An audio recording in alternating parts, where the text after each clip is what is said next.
It's time for us to wake up and take back New Zealand. Our freedoms, our land, our future, our way of life is under threat.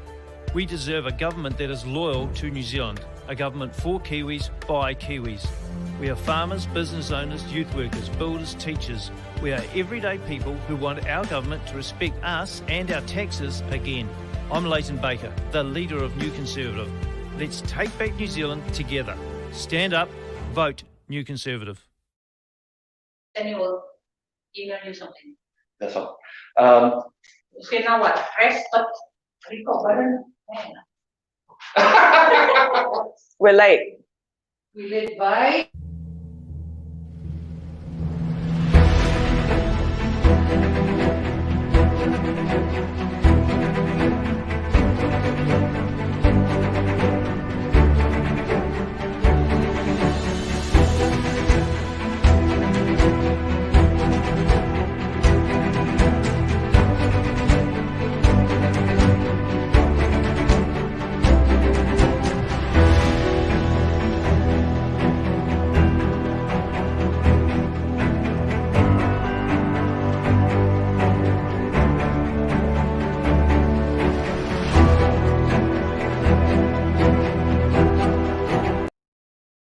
These things, so you probably heard us in the background. I do apologise, but it Testing. gives us a great, wonderful joy to say that this is Victoria O'Brien. She's a champion New Zealand shooter. She's our firearms spokesman. She's absolutely awesome. She's also really powerful when it comes to constitutional and ideas around democracy. So welcome, Victoria. Thank you, Elliot. What an intro. That's so cool. So I just want to say thank you so much for tuning in. Chuck in comments there. Our wonderful camera woman is there making sure that everything goes all right and nothing goes wrong. She keeps Elliot organised. So thank you so much for coming in, and we'll get right to it because we want to discuss a few really important topics tonight. And so, Victoria, I just want to check, where have you been over the last few days? What's been going on? I have been in sunny, and also not quite so sunny, Napier, together with Deborah Burnside, our excellent, very good candidate over there. She is, in fact, I'll tell you, hand on heart, she is the only centre-right option for anyone to vote for. The only. Deborah Burnside, your candidate for Napier. Great.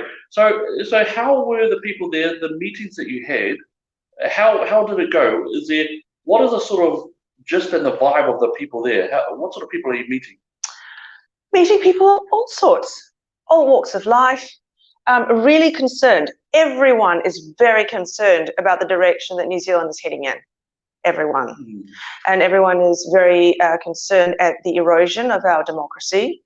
Everyone can also see that the firearms legislation was definitely a Trojan horse, unfortunately, for the erosion of our rights. So leading in, first of all, with all the property rights that were eroded, and that firearms owners actually gave up their right, or had their right removed from them to deny warrantless searches. And don't forget, criminals have the right to refuse a warrantless search. And right? I do recall as well that it was the police who asked very kindly, "Hey gangs, would you please give us your guns?" And Yes. I believe they said politely twice, no. Yes, can you imagine having all the gang leaders in a nice room like this and go, please, come in, sit down.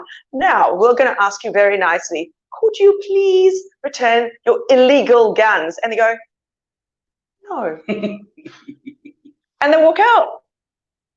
What a lovely arrangement. They certainly didn't do it to us. And I think that's actually a really important part because as far as I can see, for those of you who don't know, the reason why I got into firearms at all had going to Victoria and her husband's rifle range. And when I was there, I don't know firearms, and I kept calling it guns. And I had stern people looking at me. It's not a gun. Maybe don't refer to it as gun. But what I saw was a mainland Chinese couple, and they were speaking with a World War II veteran. And when he was there, he was describing the safety factors, how to move around the course. The two people were really focusing and listening to what he was imparting to them. And I was really touched because for me, that was the ideas of community, that's the ideas of tolerance, of cultural interaction. And I have to say, I loved it. I really loved it. I think that's when I realized that the firearms community hasn't just been held responsible for the actions of a foreign coward, but in actual fact, it's a community that has been broken and the systems of support that has been broken. Would that be sort of a fair thing to? Absolutely. What's happened is that the firearms community is a very inclusive community. You'll find that people from all walks of life, and it's a collegiate atmosphere. We all try to help each other. With the firearms law changes and the erosion of our clubs and the viability of our clubs, you'll find that these communities are being taken apart. It's not just, you'd think it's just firearms. In fact, it's not. A lot of rural communities are being very badly affected by this too. So in a rural community, you might use your firearm for a lot of things. Your farmer, be it pest control, putting down a sick animal. Now, a lot of these common firearms are no longer available to be used. So for example, I own a farm, right? And we have a lot of feral pigs, wild pigs, and they roam in the forest all around. Now, prior to last March, we would have hunters going through the forest with their dogs and their semi-automatic firearms because these are common hunting rifles. Now, unfortunately, since last March, everything's gone silent. So, unsurprisingly, it's a breeding time, and every wild pig can, in fact, multiply 20-fold in a year. 20-fold. 20-fold. Each litter can be up to 10 piglets. That's all good and fine if you're actually rearing pigs. If they're wild pigs, rooting up the paddocks, your southern paddocks, not a good thing. Destroying all your paddocks, so getting rid of the grass. So what are your cattle going to eat? So therefore, it's pest control that firearms communities rural communities have been doing, and now that's being hampered. So wild pigs are going crazy. I've heard that wallabies are going nuts down in the South Island, and rabbits as well. So you've got businesses being affected, farming viability. You've got the firearms clubs viability being affected as well, because they're now having to apply for resource consents that can be challenged in the High Court in order just to be certified. Of course, those regulations don't come in until, that legislation doesn't come in until 6 months from now, but even then. Then you've got, I can't remember, there is a lag period. I'm not sure if it's exactly 6 months, but could be 3 years. Anyway, we've also got now in this current environment, can you imagine people who are perhaps feeling a little under stress because their farming businesses have been affected by, for example, drought, and they can't go to the doctor to tell their doctor that perhaps they're feeling a little low, because under the second tranche, now the doctors are required to tell everything to the police, thereby breaching doctor-patient confidentiality. This is pretty serious. So you're saying that even someone who's going through temporary, whether they're distressed, that would actually come under some type of mental health issue, concern? We are talking about people who are simply depressed or feeling a little low, needing some chat, some help with their doctor.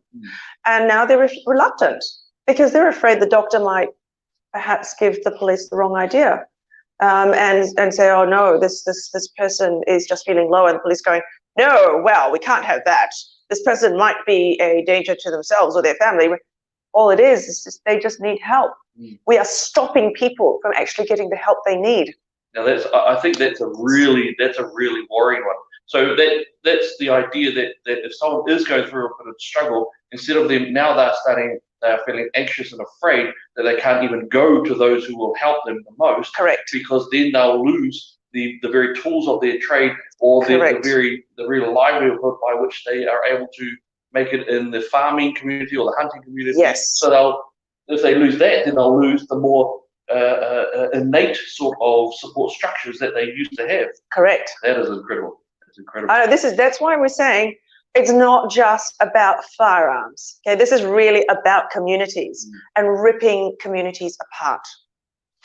Yeah, I have to say that is something that I've seen, because I've also been a part on occasion of an antique gun club, so I've been able to see what happens there and the wonderful ideas around camaraderie and mental health support and the abilities to pass on and impart information. That's community, and it's just utterly, it's really painful to see what's happening to our legal firearms community.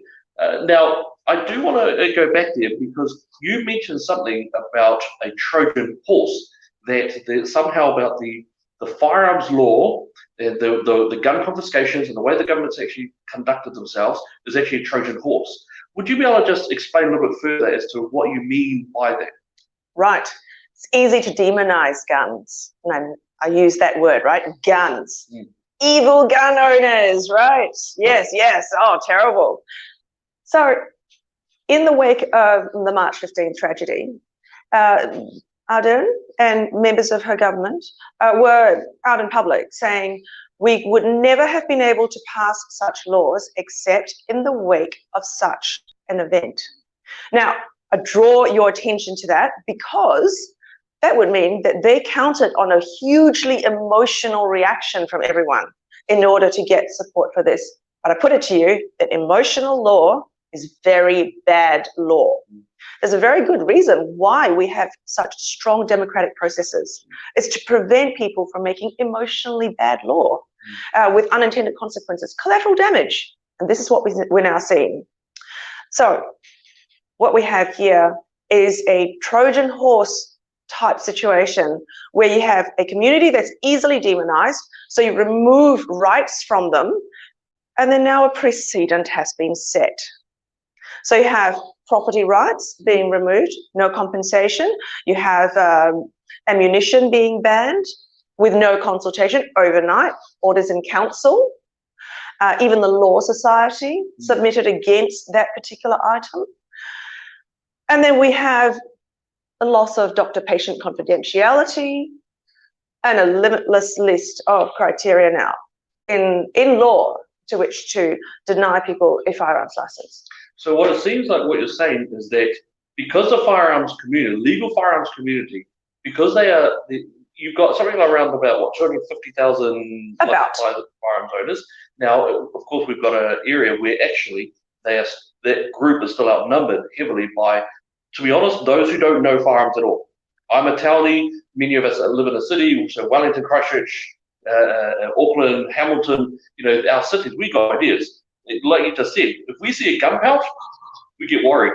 But Elliot, that's only in the major cities, because step outside the major cities and suddenly not only the rural people are familiar with firearms. Don't forget, it's not just the firearms owner. You've got their spouse, you've got their immediate family, their extended family, their friends, who might all shoot with them under supervision. Whether you go hunting or just target shooting, it is really a community. And so the moment you step out of the urban areas, so like Napier, for example, it's surrounded by farmland. It's not very far away. So You go to Napier, and even if somebody doesn't have a firearms license, they know people who have firearms, and they've probably gone shooting with them. And so I think what we have here is a lot of laws being looked at by a very urban group, intensely urban. And may I say, dare I say, Auckland, Wellington, Christchurch. All right? But outside our three main cities, people still have a very close link to firearms and our rural lifestyles, just as we used to have. I think it's really important what Victoria's sort of saying, because what she's saying is that you have a group that you were able to use as a political punching bag. The foreign cow did what he did, and suddenly the government had an opportunity to use as an example this particular group, and it seemed like it was easy enough to do. But what has happened, and I believe that this is what Victoria's talking about, is not just that group. Now you've also got the group who believe that killing babies up until birth is not okay. Well, they've actually utilised the same drastic measures and absolute weakening and disgraceful conduct in terms of democracy, in terms of that they are starting to look at the tricky ways in which they've done the wording for the cannabis reform and the euthanasia links, and even the Section 11 laws around public health the COVID public health response bill. Is this sort of something that we're sort of looking at happening nearly within a space of 2 years? Is it just me, or does it seem to me that our very democratic process and practices are being altered, or at least slashed through to this government? Eroded, drastically eroded. The firearms legislation, the first tranche, was introduced into Parliament on the 1st of April. And everything done and dusted, 13,000 submissions, read, examined, reported on, 4 days, done and dusted on 11th of April. Okay, 1st of April, 11th April, done and dusted. Legislation that affected not just 250,000 licensed firearms owners, but also their friends and their families. It's a much, much larger group than people actually realise. So that was the first part of that Trojan horse. And of course, he said, like the abortion legislation, you were the one who said, and brought it to everyone's attention, that the submissions that were heard in person in Auckland, one day, wasn't it? One day, yeah. 1 6-hour period.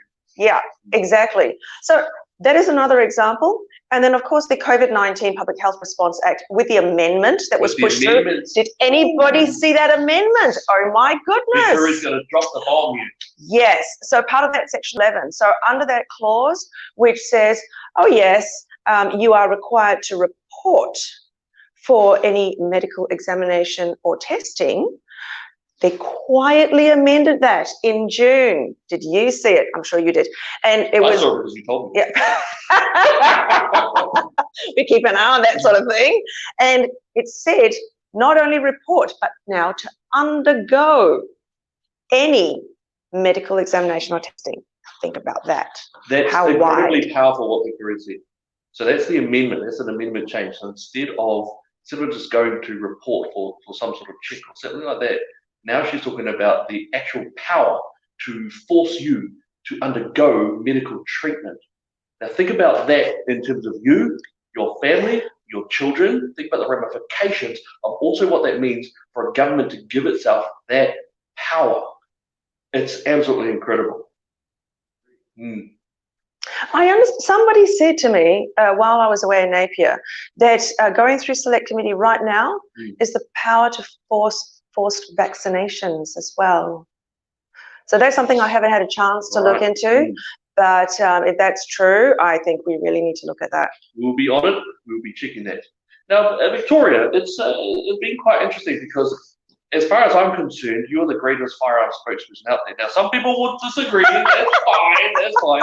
But in terms of what I love about our people is that they're front line, that they've earned the right to speak their name and their mind. Now, I would put you up against anyone.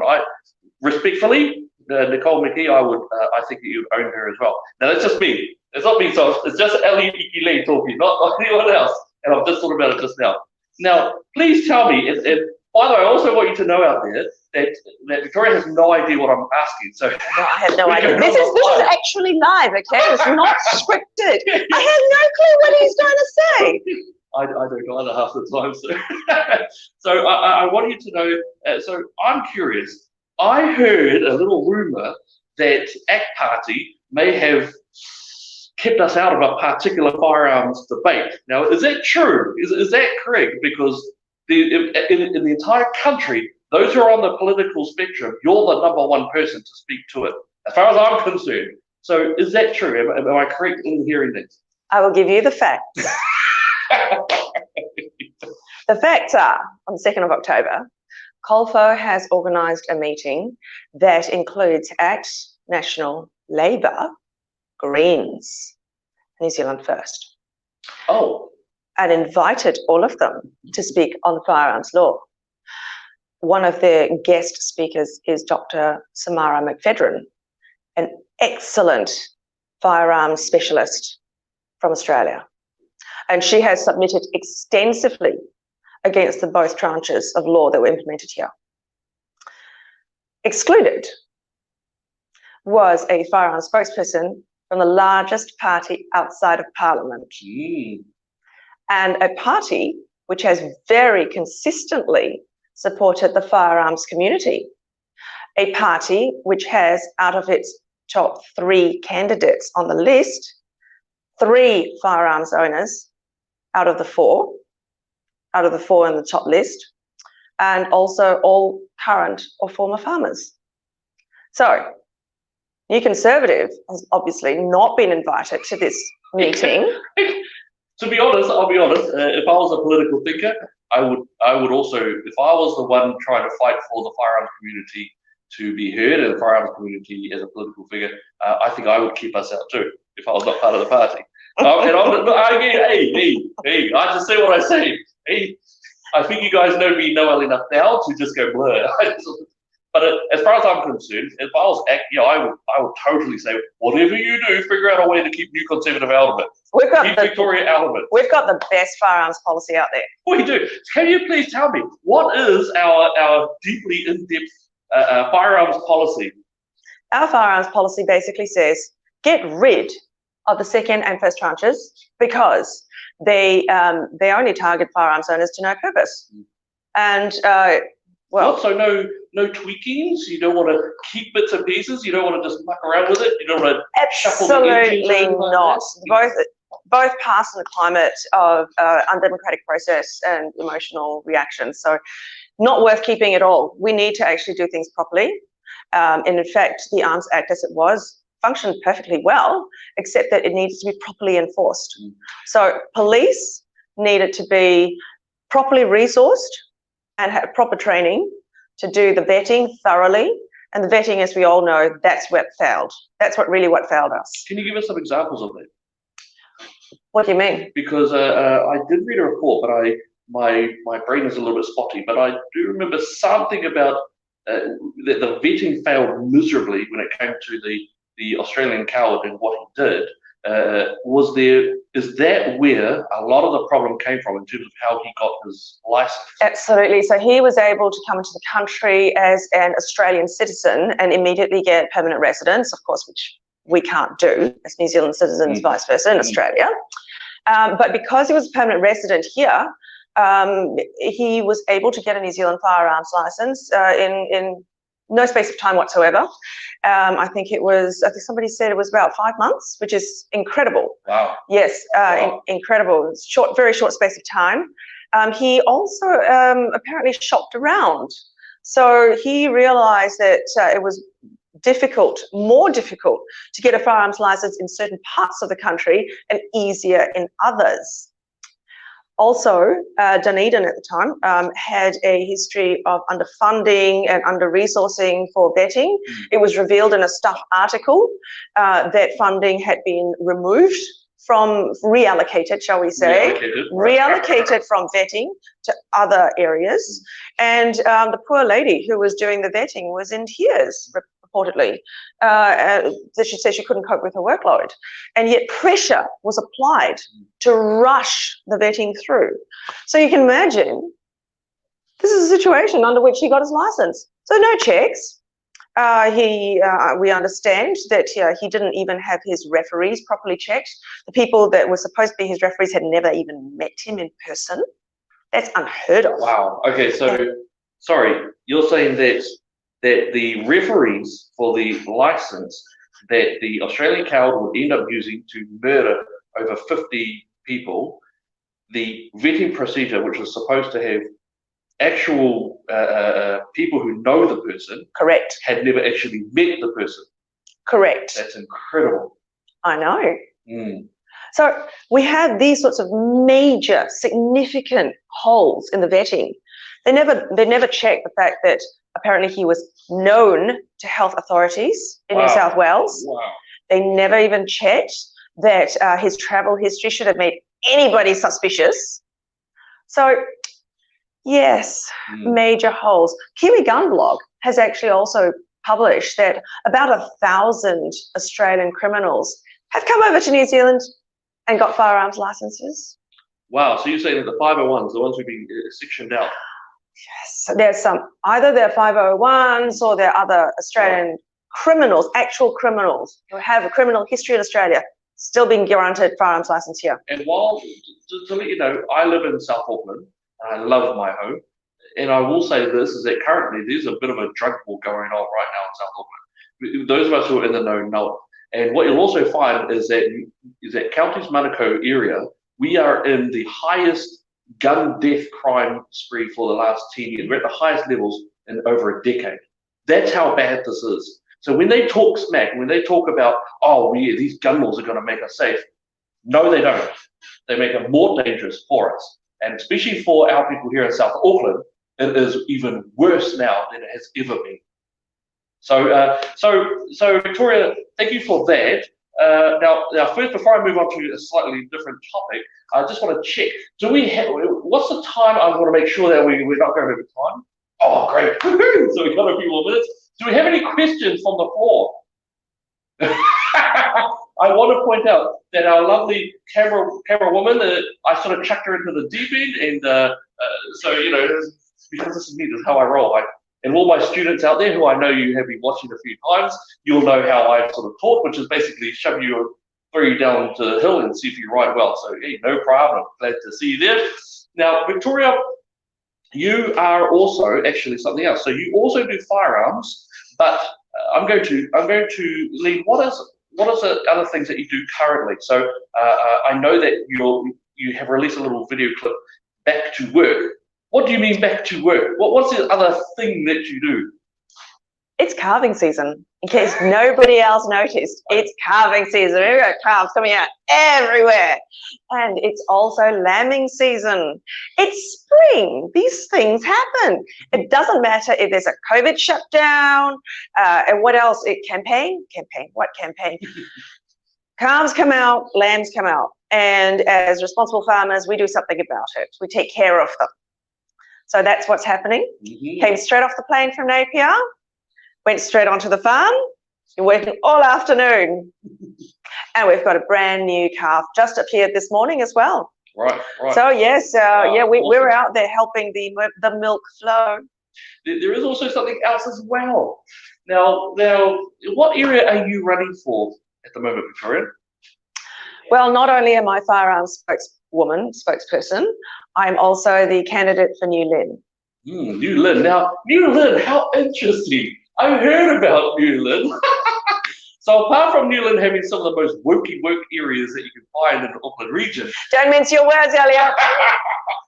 So apart from that, now also I want you to know that it was actually Victoria's billboards have been just totally attacked. And it's been attacked with racist attacks, with slurs, with swastikas. So you've got anti-Semitism. And I think that the leftists who are out there, who are holding on to these anti-Semitic symbols in their pockets, we love the fact that we're getting attacked hard. Why? Because those leftists who are out there engaging in racism, engaging in anti-Semitism, engaging in brutal vandalism, and may I say, assaults that ended up with one of our people slashed. And how is that person doing better now that they've been attacked? It was actually one of Victoria's electorate people who did get hurt in that regard.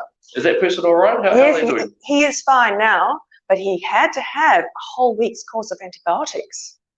Now, interestingly, the person who attacked him was charged with assault by the police, and then given access to undergo an iwi community panel intervention. So, what is that? Quite frankly, I have no idea. This is serious assault, by the way. Blood was drawn, and yet. So I wonder if I could have access to iwi intervention as a first-time offender as well. Yep. Yes. That's right. There is a question there, isn't there? If you've got someone who's been slashed and are bleeding, then you need to pay for that crime. Otherwise, you don't learn your lesson. It's just that quite simple. And not only that, but now correct me if I'm wrong. The leftist who ended up slashing the forearm of this good man, was he trying to deface the billboard at the same time? Yes, this vandal had been caught in the process of attempting to spray paint the billboard, and all that this supporter did was to try to capture it all on film. In fact, to capture a photograph of the license plate. The vandal then launched himself unprovoked then at the supporter, attempted to steal his phone, demanded his phone, in fact, and tried to knock him over, and slashed his arm in the process. And in fact, this supporter was very, very fortunate that there was a passing motorist who stopped. Otherwise, I'm absolutely certain the attack would have continued. So we're talking a defacement of private property, assault. There was attempted theft, standover, intimidation tactics, all of that. So the escalation of political violence against a political party who believe in equality and justice and family community, that we believe in freedom of speech, that we can have our very freedom of speech being attacked physically, drawing blood. That's what we're dealing with. And we're proud to be the ones to defend against that so that other innocents do not suffer for that. And that's why we're here for you. When we say we stand the guard, we stand the post, that we defend these things for you, we're not joking. The escalation of political violence is so real and has come to us. And we've got our person who had all of his tires slashed. You've got the cardboard, you've got slash and cutouts of billboards, not just the portraits, you've also got upside down crosses, you've got 666 being drawn on stuff, you've got, again, anti-Semitism, racist attacks and assaults, you've got now people using knives and showing that on TikTok screens, just flashing it around and stabbing away. This is what we're talking about. And one of the great things and ways in which we become more popular and strong is because people are now realizing and seeing what's actually happening on the streets. The political violence has escalated, and it's here, and it attacks us. And we are proud to be the one to defend you against them. And that's one of those wonderful things. Now, Victoria, so thank you so much for that. Now, if you have, I would love for you just to give any last messages to our people out there, anything at all that you'd like to say, and take it away. Get out there and vote. Get everyone you know to vote, and vote your values. If you are conservative, there's only one party. You're conservative. New Conservative. Vote Victoria O'Brien, Elliot Ikilei. Vote every new Conservative person who's in the electorate you're in. Vote New Conservative as your party vote, and we will bring back New Zealand. This year, we get back what we have lost, or we lose the rest. God bless you, and God bless New Zealand. Awesome. And I'm going to... It's time for us to wake up and take back New Zealand. Our freedoms, our land, our future.